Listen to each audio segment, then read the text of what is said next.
നിർത്തിയേ, നമ്മളീ പണി നിർത്തി. എന്താ കൂട്ടാ? അബദ്ധത്തിലൊരു ദിവസം യൂണിഫോം ഇട്ട് സിനിമയ്ക്ക് പോയതിനാ എനിക്ക് suspension.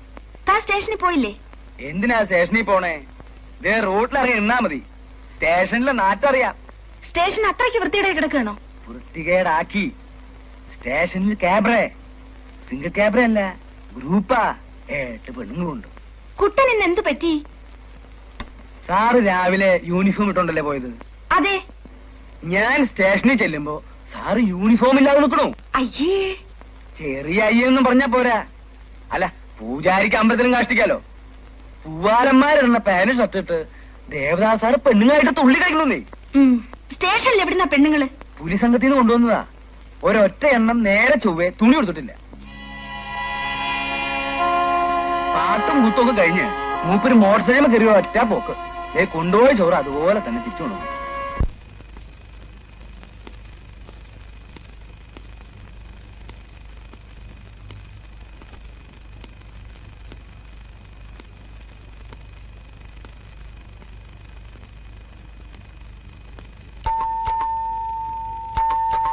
Come in. Good evening, Mr. Umesh. Oh, very nice place. എനിക്ക് കലാകാരന്മാരെന്ന് വെച്ചാൽ ജീവന. സാധാരണ പോലീസ് ഉദ്യോഗസ്ഥന്മാർ കൊലയാളികളെ തിരഞ്ഞെടുക്കുമ്പോൾ ഞാൻ നിങ്ങളെപ്പോലുള്ള കലാകാരന്മാരെ തിരഞ്ഞെടുക്കും. Can I sit here? Sorry, ഞാൻ എന്നെ നിങ്ങൾക്ക് പരിചയപ്പെടുത്തില്ല.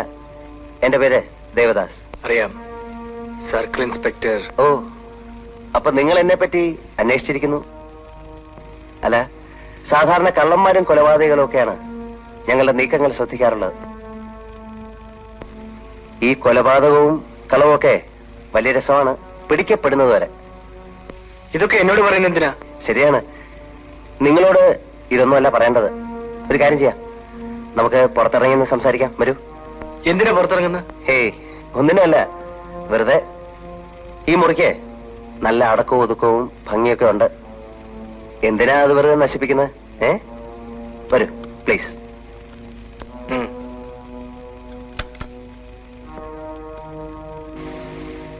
ഞാൻ തുറന്നു പറയാം, എനിക്ക് നിങ്ങളെ പിടിച്ച് ജയിലിൽ അടയ്ക്കണമെന്നോ ശിക്ഷിക്കണമെന്നോ ഒന്നുമില്ല. പക്ഷെ പപ്പ മരിച്ചു എന്നെനിക്ക് തെളിയിക്കണം. മറ്റൊന്നിനും വേണ്ടിയല്ല. പപ്പനെ കാത്തിരിക്കുന്ന പാവപ്പെട്ട ഒരു പെൺകുട്ടിയുണ്ട്, അവളുടെ അച്ഛനുണ്ട്. പപ്പൻ തിരിച്ചു വരില്ല എന്ന വിവരം അവരെങ്കിലും അറിയണം. നിങ്ങൾ എന്തൊക്കെയാണ് ഈ പറയുന്നത്? നിങ്ങൾ പപ്പനെ എന്തിനു കൊന്നു, എങ്ങനെ കൊന്നു എന്നൊന്നും ഞാൻ ചോദിച്ചില്ല. പക്ഷെ അവന്റെ മൃതശരീരം നിങ്ങൾ എന്ത് ചെയ്തു എന്ന് എനിക്കറിയണം. അനാവശ്യം പറയരുത്. എന്റെ ശവം നിങ്ങൾ പരീക്ഷിക്കരുത് പ്ലീസ്. പോലീസ് ഉദ്യോഗസ്ഥരാണെന്ന് കരുതി ആരുടെയും തലയിലെല്ലാം കെട്ടിവെക്കാമെന്ന് വിചാരിക്കരുത്. പോലീസ് ഭാഷ ഞാൻ മനഃപൂർവ്വം ഒഴിവാക്കിയതാണ്. മിസ്റ്റർ ദേവദാസ്, നിങ്ങൾ കൂടുതൽ സ്മാർട്ടാൻ ശ്രമിക്കാൻ. അതെന്റെ അടുത്ത് വേണ്ട, എനിക്കല്പം തിരക്കുണ്ട്. അങ്ങനെ പോയാലോ? നിങ്ങൾ എന്റെ കൈ വിടുന്നത് നിങ്ങൾക്ക് നല്ലത്. വിട്ടില്ലെങ്കിൽ ആ ഡെഡ് ബോഡി നിങ്ങൾ എന്ത് ചെയ്തു? നിന്റെ കണക്ക് എടുക്കാതെ ഞാനിന്ന് പോയില്ല. ഞാൻ എന്നെ തെളിയിക്കും. എന്ത് തെളിയിക്കുമെന്ന് നിങ്ങൾ പറയുന്നു മിസ്റ്റർ? പപ്പനെ കാണുന്നത് സഭയിലേക്ക് പരാതിയില്ല, ചന്ദ്രശേഖരൻ എന്ന പരാതിയില്ല, ആർക്കൊരു പരാതി സംശയമില്ല. പിന്നെ നിങ്ങൾക്ക് എന്ത് കാര്യം മിസ്റ്റർ? എന്താ പ്രശ്നം? പപ്പനെ കാണാനില്ല ഇത്രയും. അതിന് ഞാനെന്ത് വെച്ചു? ഞാൻ ആരെപ്പോലെ പാട്ടുകാരെന്ന് ചോദിച്ചാൽ ഞങ്ങൾ തമ്മിൽ യാതൊരു ബന്ധവുമില്ല. നോൺസെൻസ്.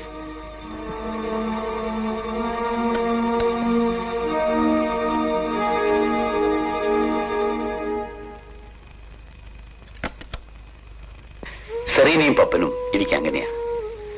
എന്റെ കയ്യിൽ നിന്നുണ്ടായ ഒരു അപകടത്തിലാണ് പപ്പൻ അനാഥനായത്. അന്ന് കാർ ഡ്രൈവ് ചെയ്തിരുന്നത് ഞാനാ. അന്നത്തെ അപകടത്തിൽ അവന്റെ അച്ഛനും അമ്മയും നഷ്ടപ്പെട്ടു. ഞങ്ങൾക്ക് സെറീനയുടെ അമ്മയും പിന്നെ എന്റെ എല്ലാ ഈ 2 കുഞ്ഞുങ്ങളാ.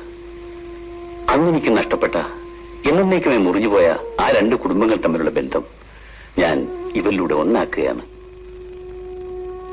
കുഞ്ഞുനാൾ മുതൽ അവൻ ഇവിടെ തന്നെ വളർന്നത്. ഇവിടെ നിന്ന് മാറി താമസിച്ചും സെറീനയോടുള്ള വാശിയില്ല.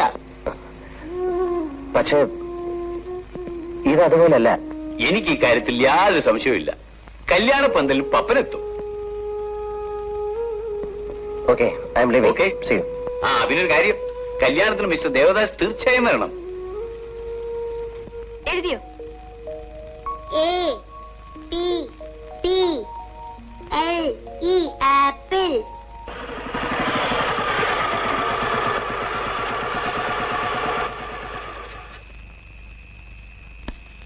അല്ല, താനെന്താ ഈ വേഷത്തിൽ? ഇതെന്റെ യൂണിഫോം അല്ലേ സാർ? താൻ പോലീസിൽ ചേർന്നോ? സാറ് തന്നെയല്ലേ എന്നോട് യൂണിഫോം ഇട്ടോളാൻ പറഞ്ഞത്?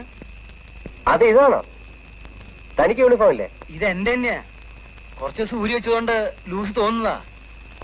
ലൂസ് യൂണിഫോമിനല്ല, തന്റെ തലയ്ക്ക. ഒരു പോലീസ് ഡ്രസ് ഇട്ട് കളിക്കല്ലേ, പോലീസുകാർ പിടിച്ചോണ്ട് പോകും. വേഗം ഊരി വേ.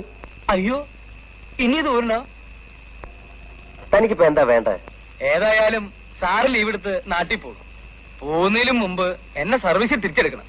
അല്ലെങ്കിൽ ഞാനും കുടുംബവും വഴിയാധാരായി പോകും. അതിനിപ്പോ ഞാൻ എന്ത് ചെയ്യാനാ? ഞാൻ അനുഭവിച്ചു. കഴിഞ്ഞ ഒരാഴ്ച മുഴുവൻ അനുഭവിച്ചു. പോലീസുകാരന് യൂണിഫോം പോയാൽ ഈ നാട്ടിൽ ജീവിച്ചിരുന്നിട്ട് കാര്യമില്ല. നമ്മളെ നിർത്തിയേ. ഇനി ഞാൻ ഒരു കുഴപ്പത്തിലും ചാടില്ല. സോറി, താൻ ഇവിടുത്തെ വേലക്കാരനാണെന്നാ ഞാൻ കരുതിയത്. ഞാൻ അപ്പഴേ എന്റെ ഭാര്യയോട് പറഞ്ഞതാ, സാറിന് ഇത്തരം മണിയടി ഒന്നും പിടിക്കില്ലെന്ന്. സമ്മതിക്കണ്ടേ? ശരി, താൻ നാളെ തന്നെ ഡ്യൂട്ടി ജോയിൻ ചെയ്തോ? വേണ്ട സാർ. എന്താ? നാളത്തേക്കാക്കണ്ട, ഇപ്പൊ തന്നെ പോവാം. ശരി.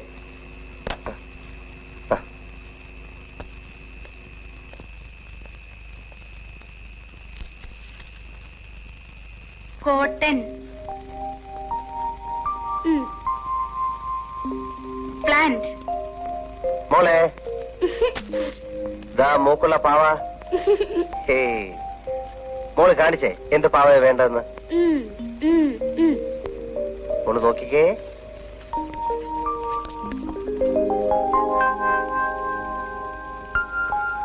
കണ്ടോ? അയ്യേ, ഇതൊരു കൊടവയറൻ. എനിക്ക് വേണ്ടിയത് ആനക്കുട്ടിയുടെ പാവയാ. അയ്യോ, ആനയാണോ മോള് കാണിച്ചേ? തൽക്കാലത്തേക്ക് ആനക്കുട്ടിയെ നമുക്ക് പിന്നീട് വാങ്ങിക്കാം. മോളി സൂക്ഷിച്ചു വെച്ചേ.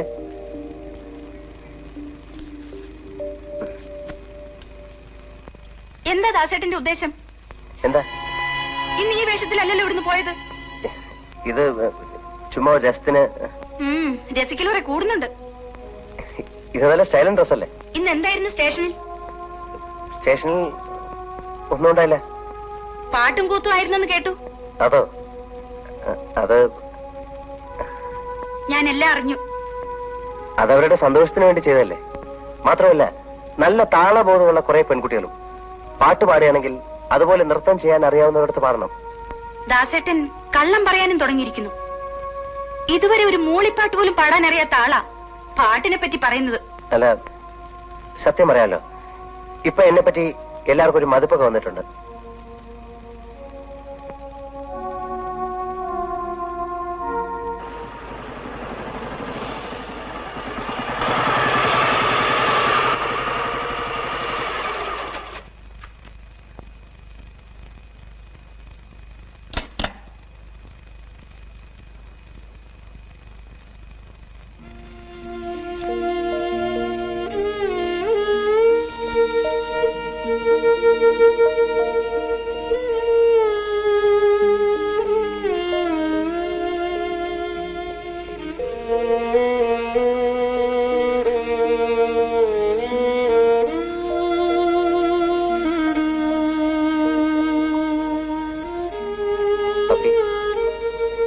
Puppy, come on.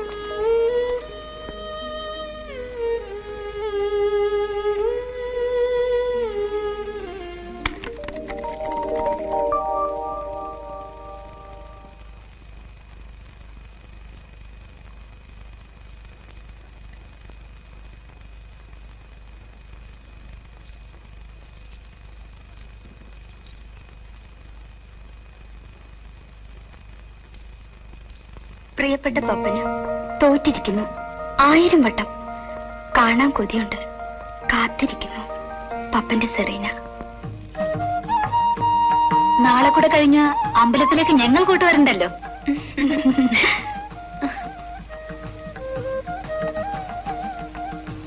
Hello Serena, എനിക്ക് സെറീനയോട് കുറച്ച് കാര്യങ്ങൾ പറയാനുണ്ട്.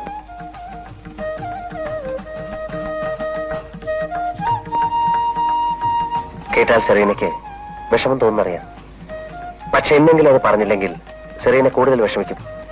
നാളെ കല്യാണത്തിന് പപ്പൻ പന്തലിലെത്തുമെന്ന് പ്രതീക്ഷിച്ചിരിക്കുകയാണ് നിങ്ങൾ എല്ലാവരും. പക്ഷേ പപ്പൻ വരില്ല. വരാൻ പപ്പന് കഴിയില്ല. നിങ്ങൾക്ക് വേറെ ജോലിയൊന്നുമില്ലേ മിസ്റ്റർ? ആരെങ്കിലും എന്തെങ്കിലും പറയുന്ന കേട്ട് ഇല്ലാത്ത വെട്ടിത്തങ്ങൾ എഴുന്നള്ളിക്കാണ് നിങ്ങൾ. ആരും പറഞ്ഞു കേട്ടിട്ടല്ല സെറീന, എനിക്ക് വ്യക്തമായിട്ട് അറിയാവുന്ന കാര്യമാണ്. ഇത് പപ്പനും ഞാനും തമ്മിലുള്ള കാര്യമാണ്. പോലീസ് ഇടപെടേണ്ട യാതൊരു ആവശ്യവുമില്ല. ഒരു പോലീസ് ഉദ്യോഗസ്ഥൻ എന്ന നിലയ്ക്കല്ല ഞാനിപ്പോ സംസാരിക്കുന്നത്. പറഞ്ഞാല് വിശ്വസിപ്പിക്കാൻ പ്രയാസമുള്ള ഒരവസ്ഥയിലാണ് ഞാൻ. പപ്പനെ നിങ്ങൾക്കറിയില്ല. പപ്പന്റെ ക്യാരക്ടർ അതാണ്. സ്റ്റേജിൽ പോലും പ്രോഗ്രാം തുടങ്ങുന്നതിന് തൊട്ടു മുൻപേ പപ്പനെ എത്താറുണ്ട്. എനിക്കറിയാം സെറീന, പക്ഷേ ജീവിച്ചിരിപ്പുണ്ടെങ്കിലല്ലേ വരാൻ പറ്റൂ. പപ്പൻ ജീവിച്ചിരിപ്പില്ല. ഒരു പോലീസ് ഇൻസ്പെക്ടർ എന്ന നിലയ്ക്ക് നിങ്ങൾ പറയുന്ന എന്ത് വിശ്വസിക്കുന്നവരുണ്ടാകും. പക്ഷെ എന്നെ അതിന് കിട്ടില്ല. എനിക്ക് നേരത്തെ സംശയം തോന്നിയിരുന്നു നിങ്ങളുടെ ബുദ്ധിക്ക് എന്താ തകരാറുണ്ടെന്ന്. അത് ശരിയാണെന്ന് ഇപ്പൊ മനസ്സിലായി. ദയവായി ശല്യം ചെയ്യാതിരിക്കൂ.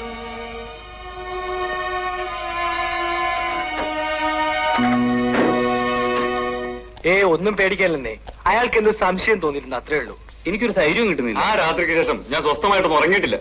ഇതെങ്ങാനും തെളിഞ്ഞാൽ ഒന്നും തെളിയാൻ പോകുന്നില്ലെന്നേ. പപ്പൻ ഒളിച്ചു പോകാൻ തെളിവ് കൊടുക്കാൻ അവന്റെ കാമുകയുണ്ട്, അവളുടെ അച്ഛനുണ്ട്. ഒരു പരാതി കൊടുക്കാൻ പോലും ആളില്ല. പിന്നെന്തിനാ നമുക്ക് പേടി? അതൊക്കെ 2 ദിവസത്തെ കൂടിയേ കാണൂ. പപ്പൻ തിരിച്ചു വരില്ലാന്ന് പറഞ്ഞു കഴിയുമ്പോ അവന്മാരുടെ വിധം മാറും. No problem. അതവിടെ റോഡ് മാറ്റി. ചന്തുങ്കൽ വരണം. ഇന്ന് വൈകുന്നേരത്ത് കൂടി അറേഞ്ച്മെന്റ് മുഴുവൻ തീരണം. ആദ്യം ഞാൻ കൂടെ നിൽക്കുക. ഞാനിന്ന് സെറീനെ കണ്ടിരുന്നു. അവള് പറഞ്ഞു. അല്ല മിസ്റ്റർ ദേവദാസ്, ഞാൻ അറിയാഞ്ഞൊരു ചോദിക്കുക, ഈ കാര്യത്തിൽ നിങ്ങൾക്ക് എന്താണ് ഇത്ര താല്പര്യം? എന്നെ നിങ്ങളൊക്കെ തെറ്റിദ്ധരിക്കുകയാണ്. തെറ്റിദ്ധരിച്ചിട്ടല്ല മിസ്റ്റർ ദേവദാസ്.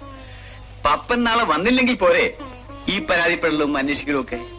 അഥവാ സംശയങ്ങൾ ഉണ്ടെങ്കിൽ തന്നെ എന്തെങ്കിലും തെളിവ് കിട്ടിയതിന് ശേഷം വേണ്ടി ഈ കാര്യം ഇവിടെ ഒന്ന് പറയാൻ.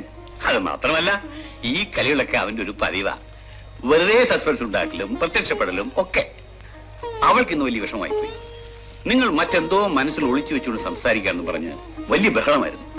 അറിഞ്ഞോ അറിയാതെയും പപ്പൻ പണ്ട് ചെയ്ത കുസൃത്തരങ്ങൾക്കൊക്കെ ഇന്ന് വലിയ വില കൊടുക്കേണ്ടി വന്നിരിക്കുകയാണ്.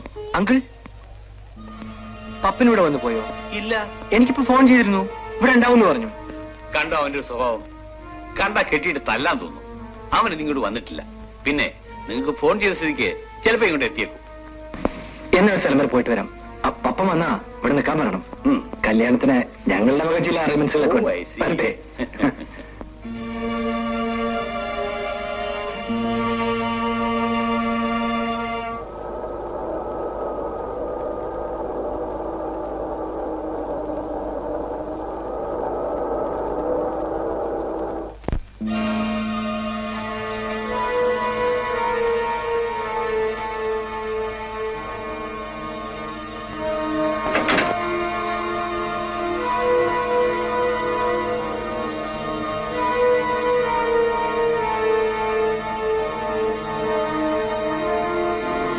പപ്പൻ നിനക്കെപ്പോഴാ ഫോൺ ചെയ്തത്? എനിക്കും ഫോൺ ചെയ്തിരുന്നു. എന്നിട്ട് നിന്നെ ശരിക്കൊന്ന് കാണണമെന്ന് പറഞ്ഞു. നിങ്ങൾക്ക് എന്താണ് വേണ്ടത്? അല്പം കണക്കൂടെ തീർക്കാനുണ്ട് പപ്പന്റെ വകയിൽ. അതിന് ഇന്നുകൂടല്ലേ സാധിക്കൂ.